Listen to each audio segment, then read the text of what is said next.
Hi everyone, let me show you how you can clone your forms in BreezyBit Form Builder in your Salesforce org. Here I have a test form that I created, and imagine I will create another form. There is a business need. It's going to be very similar to this form, but there will be a couple of quick changes, right? Some differences.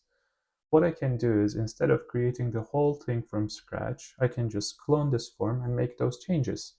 So how you can do it, when you are in the form builder, I am in a form record and there's the form builder here. I just need to go to the settings, and here I have the export clone option here, and there is the clone form button. So you just click on this clone form button and my form is cloned. So the name of the form is Hakan test form. If I go to the list of my forms right now, you will see that Hakan test form cloned is created. If I go to this form, open the form builder, the exact same form is created for me. I can make some changes. Maybe I don't need these two here. I can just save the form. Oh, but last name field is a required field. It lets me know if you use the contact, for example, right? So I cannot change the last name on this form, but I want, I didn't need, maybe let's say the account site and account source, but I need the last name still from contact object. I can save this.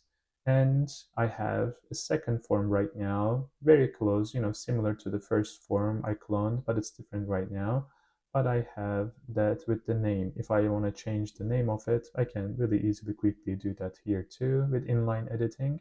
But this is how easy to create the clones of your forms. And imagine, actually, you can create a list view with different templates that you use. You can have a form templates list view here. And whenever you need a form using one of those templates, you can just go to those, clone it, and then work on it easily, quickly. If you have different types of forms, you can organize them under different names, under different list views as well.